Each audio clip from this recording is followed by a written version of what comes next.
안녕하세요. 나만의 교회 여러분, 그리고 함께 영상을 시청하시는 그리스도의 형제와 자매된 교회 여러분.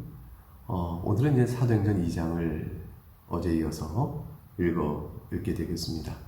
우리는 어제부터 이제 사도행전 1장을 시작했는데 2장에서 드디어 우리는 어제 약속되었던 오순절날 성령께서 강림하셨던 그 놀라운 일들을 보게 됩니다.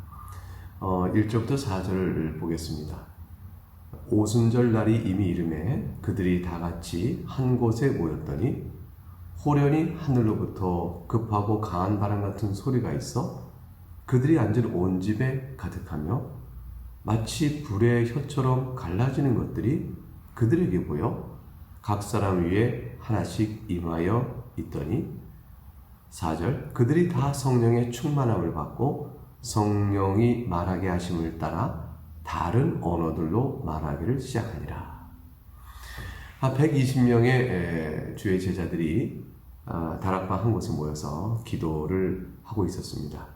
그때 오순절이었죠. 성령 하나님께서 그들에게 나타납니다. 이때 이들이 경험한 것은 세 가지로 정리됩니다. 하나는 급하고 강한 바람이 하늘로부터 있었다는 것입니다. 이것은 강한 바람이 급히 불어오는 소리가 하늘로부터 있었다는 것이에요. 바람이 확 강한 바람이 몰려왔다는 것이 아니고 하늘로부터 급하고 강한 바람이 불어오는 듯한 소리가 강하게 들렸다. 두 번째는 이제 불의 혀가 갈라진 것이 보였다. 불이 이제 쭉 보면서 불의 혀가 쭉 갈라지듯이 혀들이 갈라지는 것을 보게 되었습니다. 그것이 다 자기들 각각 위에 임하게 되는 현상을 보게 된 거죠. 세 번째 경험한 것은 이제 다른 언어들로 말하기를 시작하는 것입니다. 제자들도 얼마나 놀랐겠습니까? 근데 이 모든 현상들은 무엇을 뜻하는 것일까? 왜 역사적으로 교회가 탄생하는 이 순간에 성령 하나님께서 자신의 하시는 일을 이런 식으로 드러내신 것일까? 오순절로 성령 강림 사건이라는 것은 교회를 탄생하는 이때쯤에 성령께서 교회를 통해 하시는 일에 대한 역사적으로 자신이 하시는 일을 드러내신 것이거든요. 그 소리나 또는 혀나 또는 다른 언어 이게 다 말과 관계된 것이죠. 그래서 소리라는 것은 복음을 다 증언하는 말과 관련해요. 복음 증언하는 급하고 강한 바람 같은 소리는 복음을 증언하는 능력, 신속히 복음을 전하는 긴박성과 함께 수반되어지는 능력. 그리고 이제 혀가 각각 위에 임했다는 것은 모두가 다 말로서 복음을 증언해야 될 것.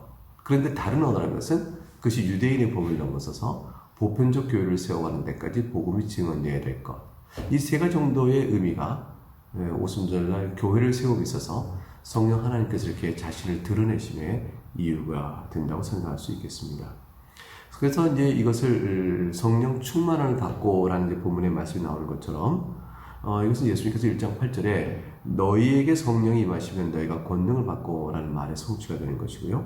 누가복음 24장 49절에 볼지어다 내가 내 아버지께서 약속하신 것을 너희에게 보내리니 너희는 위로부터 능력으로 입혀질 때까지 이 성에 머물라 하시니라 하셨던 그 말씀대로 위로부터 능력이 임해지는 것입니다. 그러니까 이제 복음 증언의 능력은 다 성령의 능력이 임하여져서 충만해진 사람들에게 그 증언의 능력들이 구체적으로 나타나게 될 것이다. 이렇게 보겠죠. 이러한 사태는 모든 사람들에게 다 경험되어진 일이고 실제로 누구나 복음을 증언하겠다라고 한다면 이런 능력들을 이제 누릴 수 있게 되어집니다. 5절부터 13절의 말씀에 보게 되어지면 바로 이것이 구약교회에 이미 주신받은 요엘 선지를 통한 예언의 성취라고 이제 말씀이 주어지는데 그걸 통해서 우리가 살펴보게 되면 실제 복음 증언은 성령의 능력이 아니면 안 된다.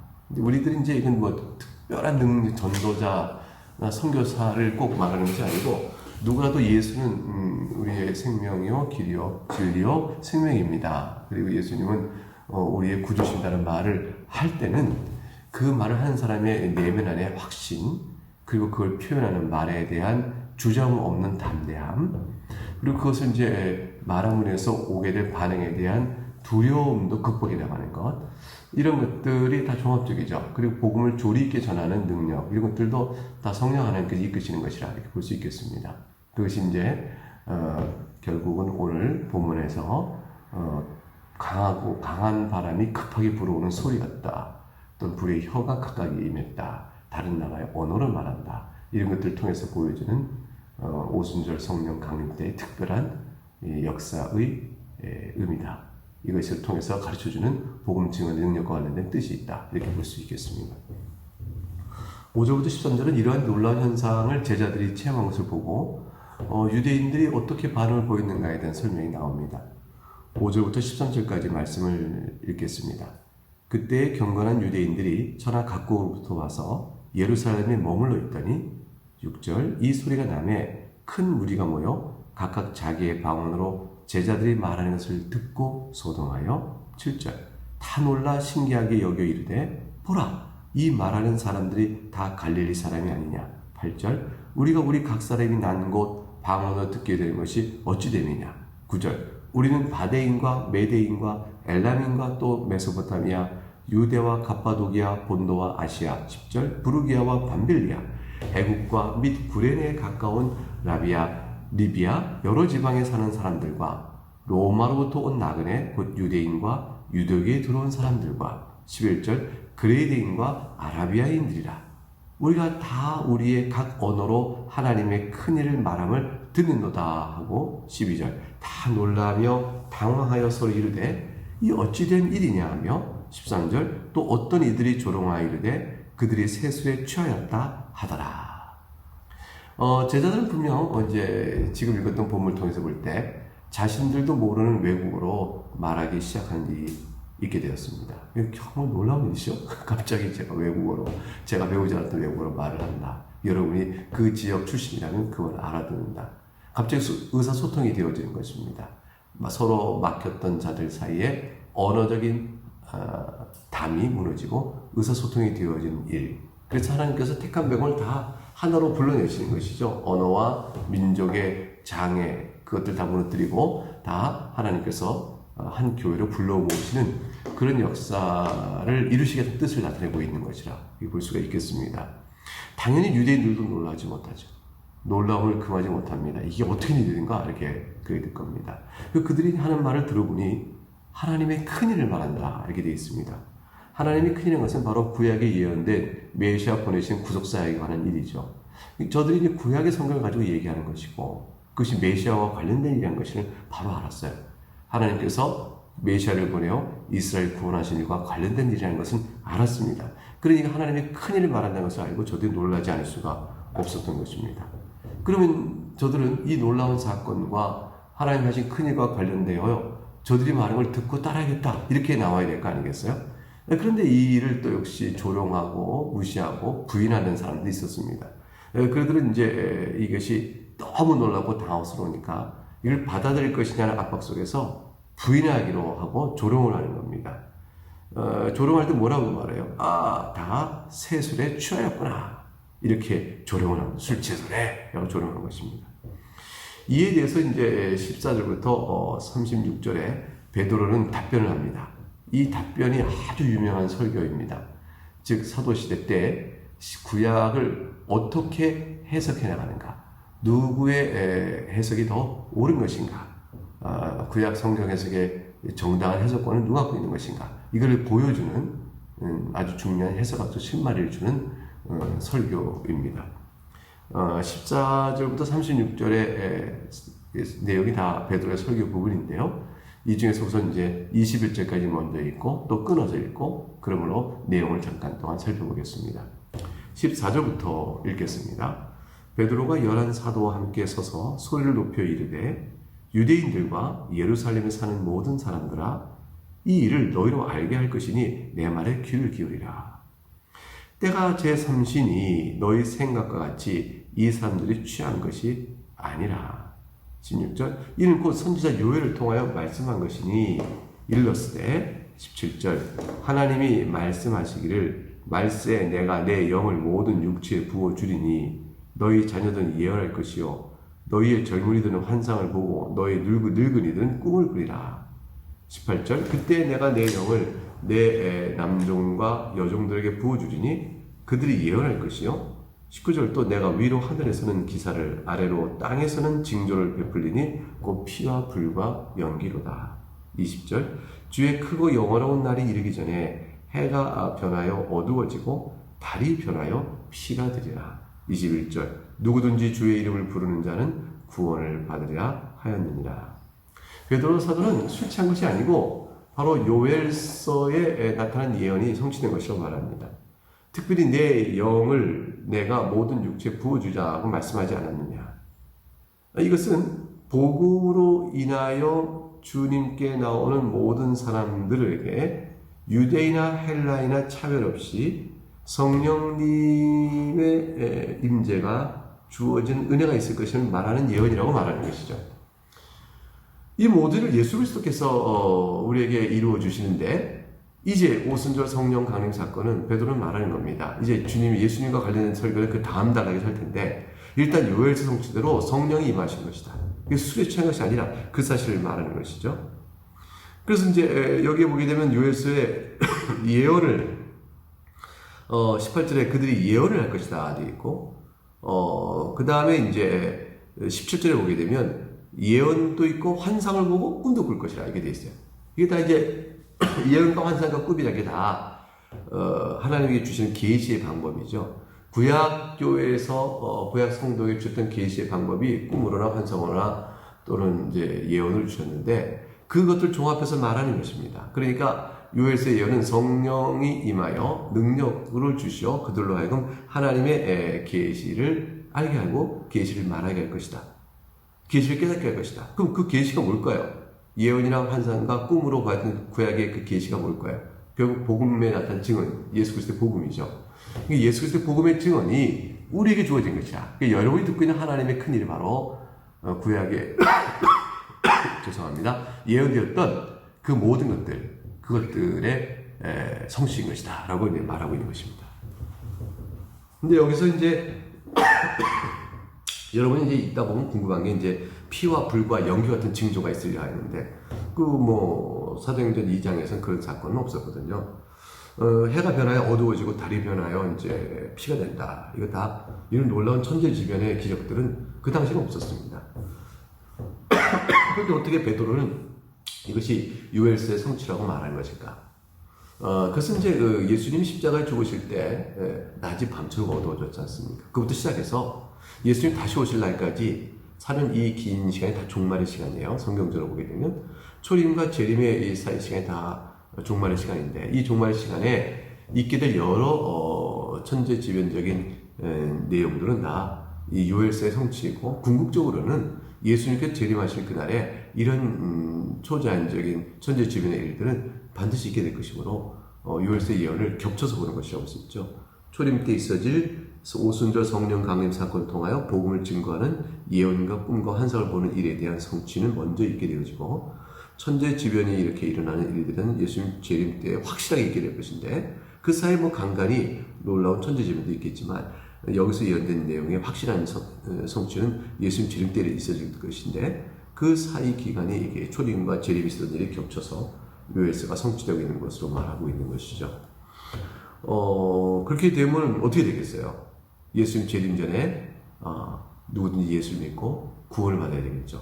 그래서 크고 영화로운 날이 이르기 전에 20절에 해가 변하여 어두워지고 달이 변한 피가 되리라. 그런데 21절 바로 이어서 누구든지 주의 이름을 부른 자는 구원을 받으려 하였느니라. 예수님께 재림하여 심판의 일을 행하시기 이전에 예수 그리스도를 믿고 그 이름을 부른 자는 구원을 받습니다. 지금이 바로 그러한 때입니다. 베드로 사도는 이 예언을 하면서 지금이 바로 예수 믿고 구원받을 때다. 이렇게 이제 설교를 하고 있는 것이죠. 이제 32절까지의 내용은 그러면 이 일들과 연결되어서 이 일이 있게 된 역사적 계기가 도대체 뭐냐? 왜 갑자기 하나님께서 이런 요엘서의 성취를 이렇게 오순절을 주신 것이냐? 그건 바로 예수 그리스도 때문이다. 그걸 이제 32절까지 22절부터 베드로 사도가 설교를 합니다. 21절부터 30절까지 읽어보겠습니다. 이스라엘 사람들아 이 말을 들으라. 너희도 아는 바와 같이 하나님께서 나사렛 예수로 큰 권능과 기수와 표적을 너희 가운데서 베푸사 너희 앞에서 그를 증언하셨느니라. 그가 하나님께서 정하신 뜻과 미리 아신 대로 내준 바 되었거늘 너희가 법 없는 자들의 손을 빌려 못 박아 죽였으나 24절 하나님께서 그를 사망의 고통에서 풀어 살리셨으니 이는 그가 사망에 매여 있을 수 없었습니다. 25절 다윗이 그를 가리켜 이르되 내가 항상 내 앞에 계신 줄을 배웠으며 나로 요동하지 않게 하기 위하여 그가 내 우편에 계시도다. 26절 그러므로 내 마음이 기뻐하였고 내 혀도 즐거워하였으며 육체도 희망에 거하리니 27절 이는 내 영혼을 음부에 버리지 아니하시며 주의 거룩한 자로 썩음을 당하지 않게 하실 것이니로다. 28절 주께서 생명의 길을 내게 보이셨으니 주 앞에서 내게 기쁨이 충만하게 하시리로다 하였으므로 29절 형제들아 내가 조상 다윗에 대하여 담대히 말할 수 있노니 다윗이 죽어 장사되어 그 묘가 오늘까지 우리 중에 있도다. 30절 그는 선지자라 하나님이 이미 맹세하사 그 자손 중에서 한 사람을 그 위에 앉게 하리라 하심을 알고 31절 미리 본고로 그리스도의 부활을 말하되 그가 음부에 버림이 되지 않고 그의 육신이 썩음을 당하지 아니하시라 하더니 32절 이 예수를 하나님이 살리신 자라 우리가 다 이 일의 증인이로다. 사도 베드로는 여기서 지금 다윗의 시편 16편 8절부터 11절의 내용을 인용해서 그것이 이루어진 것이라고 말을 합니다. 다윗은 이제 시편 16편에서 자신의 부활을 얘기합니다. 왜냐하면 이제 25절에 보면 내가 항상 내 앞에 계실 줄을 배웠으면 나는 효동하지 않게 하기 위하여 그가 내 옆에 계시다. 내 마음이 즐겁다. 내 혀도 즐겁다. 기뻐하였다. 내 육체가 희망이 구한다. 왜 그랬을까요? 27절 내 영혼을 음부에 버리지 아니하시며 주의 거룩한 자 썩음을 당하지 않게 하실 것이기 때문에 내가 참 기뻐하고 내 영혼이 즐겁고 내 혀가 기뻐한다. 그런데 문제는 이제 나중에 베드로 사도가 설교하지만 그런데 이 일을 한번 생각해보라. 이게 다윗 자신의 일이겠느냐. 그 얘기를 합니다. 그 29절에 다윗은 죽어서 장사 지내어 그 묘가 우리가 보는 오늘까지 우리 중에 있지 않느냐. 그러니까 다윗의 16편은 다윗 자신을 말할 수 있는 것이 아니다. 그러면 누구를 말하는 것일까? 그 30절에 그는 선지자라. 그래서 자기 자손 중에 한 사람을 하나님께서 그 위에 세우실 것이다. 자기 후손으로 육체 후손으로 올 메시아를 세울 것이고 그가 바로 썩음을 당하지 않고 죽지 아니할 것을 미리 보고 선지자이기 때문에 미리 보고 그것을 내가 내 영혼을 음부에 버리지 아니하신다 라고 표현한 것이다. 그러니까 다윗 16편에 나와 있는 이제 다윗이 내가 항상 내 앞에 계신 줄을 배웠으며 그가 내 우편에 계시도다. 내 마음이 기뻐하고 내 혀 즐거워하는 육체도 희망이 거리니 내 영혼을 음부에 버리지 않으시며 주의 거룩한 자 썩음을 당하지 아니하게 하실 것입니다. 주께서 생명의 길을 내게 보이셨으니 주 앞에서 내게 기쁨이 충만하다. 하여튼 여기서 다 1인칭 내는 누구냐? 다윗이 그리스도를 가리켜하는 말이다. 25절 그를 가리켜 이르다 한 것이므로 메시아를 가리켜서 말한 것이요. 메시아 스스로가 1인칭 내가 되어서 쭉 하는 일을 다윗은 선지자이기 때문에 미리 이것을 다 보고 하나님께 계시를 알려주신 것이죠. 그래서 이렇게 노래한 것이다. 그러니까 시편 16편은 다윗 자신의 부활과 썩음을 다 같이 한 것이 아니고 다윗의 선지자이므로 예언한 바로 메시아의 죽음을 보지 않고 부활하심을 얘기하는 것이다. 이렇게 얘기하는 겁니다. 그래서 이제 베드로는 말하는 것이죠. 보라, 예수가 부활했느니라. 다윗이 예언한 바로 그와 같이 이렇게 얘기하는 것이죠. 그런데 이제 여기서 한 가지 더 볼 것은 뭐냐면 다윗은 실제로 자신이 죽죠. 우리처럼 죽습니다. 그런데 다시 예수님 재림 때 우리가 부활해야 될 텐데요. 그때 다윗 16편은 다윗은 정말로 선지자인 거로 메시아의 부활을 보면서 동시에 자기 부활을 봅니다. 왜냐하면 메시아를 믿는 자마다 그리스도께 부활하실 때 함께 부활하는 사실을 알기 때문이죠. 그게 선지자 역할이죠. 그래서 다윗은 시편 16편에서 메시아를 예언하면서도 그 메시아를 예언한 나라는 1인칭 속에 메시아적 1인칭이면서 동시에 자기를 거기 집어넣는 1인칭적인 시편을 노래할 수가 있었던 것입니다. 이게 참 영광스러운 일이죠. 이제 시편 이와 같은 내용에 이어서 33절 36절에는 이 바로 다시 말한 현상이 예수 그리스도께서 이루어진 일이요, 바로 예수 그리스도께서 그 높아지심으로 너희가 지금 보고 있는 이 성령의 사건, 성령을 부어주신 것이라고 이제 이야기를 합니다. 33절, 하나님이 오른손으로 예수를 높이심에 그가 약속하신 성령을 아버지께 받아서 너희가 보고 듣는 이것을 부어주셨느니라. 다윗은 하늘에 올라가지 못하였으나 친히 말하여 이르되 주께서 내 주에게 말씀하시기를 내가 내 원수로 내 발등상이 되게 하기까지 너는 내 우편에 앉아있으라 하셨도다 하였으니, 그런즉 이스라엘 온 집은 확실히 알지니 너희가 십자가에 못 박은 이 예수를 하나님이 주와 그리스도가 되게 하셨느니라 하니라. 시편 110편 1절의 성취자인 것이죠. 그래서 말씀하기는 내가 네 원수로 내 발등상에 되게 하기까지 너는 내 우편에 앉아있으라. 이게 다윗이신데 이것은 바로 예수 그리스도께서 죽을 보지 아니하시고 부활하여 승천하셔서 하나님 우편에 계신 것을 예언하고 있는 것이라고 설교합니다. 베드로의 설교를 이렇게 듣고 나면 이제 하나님 하신 큰 일을 그들이 들은 것이죠. 시편 16편과 시편 110편에 말씀했던 모든 예언이 그리스도에서 성취됐다는 결과를 들은 것입니다. 이들이 어떤 반응을 보일까요? 30절부터 41절은 성령 하나님께서 이들 가운데서 놀라운 회개 역사를 나타나도록 하심으로 자기 백성을 모으신 일과 그렇지 않은 자를 구분하신 일이 나타납니다. 37절부터 41절까지 제가 읽겠습니다. 그들이 이 말을 듣고 마음에 찔려 베드로와 다른 사도에게 물어 이르되 형제들아 우리가 어찌할꼬 하거늘. 38절 베드로가 이르되 너희가 회개하여 각각 예수 그리스도의 이름으로 세례를 받고 죄사함을 받으라. 그리하면 성령의 선물을 받으리니. 39절 이 약속은 너희와 너희 자녀와 모든 먼데 사람 곧 주 우리 하나님이 얼마든지 부르신 자들에게 하신 것이라 하고, 40절 또 여러 말로 확정하며 권하여 이르되 너희가 이 패역한 세대에서 구원을 받으라 하니, 41절 그 말을 받은 사람들은 세례를 받음에 이날의 신도의 수가 3,000이나 더하더라. 성령 하나님의 놀라운 역사가 있어서 보편적 교회를 세워나가심에 있는 이 특별한 사건이 있었습니다. 결국 뭘 얘기하죠? 교회 탄생은 성령의 은혜로 말미암아 하나님 말씀에 기반한 설교를 통해서 회개의 역사가 있고 그리하여 교회가 세워진 것이다. 여기에는 차별이 없다. 39절 먼데 사람, 하나님께 부르신 사람은 얼마든지 여기에 참여할 수 있게 되는 것이다. 그러므로 40절 권합니다. 이 패역한 세대를 구원을 받으라 했으니 여기에 동참하고 여기 부름받지 않는 것은 패역한 세대, 그 멸망할 악한 세대에 속하게 되어 있는 것입니다.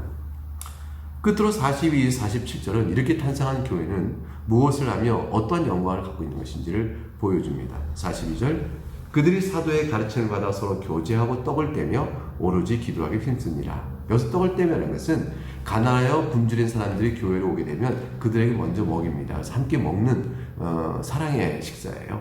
그런 다음에 배부리 먹은 다음에 이제 주의 성찬을 나누어 우리가 그 주님의 생명의 떡에 참여함을 또 이어지게 되어집니다. 그러니까 떡을 뗀다는 것은 가난한 자를 배우려 한 모여서 먹는 애찬이고 또 이어서 진행되는 성찬을 가리키는 것이다. 이렇게 볼 수가 있겠습니다. 그래서 가르침을 받고 교제하고 떡을 떼고 섬기는 거죠. 그리고 기도한다. 이렇게 되어 있습니다. 43절 사람마다 두려워하는데 사도들로 말미암아 기사와 표적이 많이 나타나느니. 44절 믿는 사람이 다 함께 있어 모든 물건을 서로 통용하고. 45절 또 재산과 소유를 팔아 각 사람의 필요를 따라 나눠주며. 46절 날마다 마음을 같이하여 성전에 모이기를 힘쓰고 집에서 떡을 떼며 기쁨과 순전한 마음으로 음식을 먹고 하나님을 찬미하며 또 온 백성에게 칭송을 받으니 주께서 구원받는 사람을 날마다 더하게 하시니라. 성전에 모이기 힘썼는데 집에서 떡을 뗀다는 이 집은 각자 흩어서 개인 집으로 간다는 뜻이 아니고 이제 큰 집이 있는 사람이 모일 장소를 내놓습니다.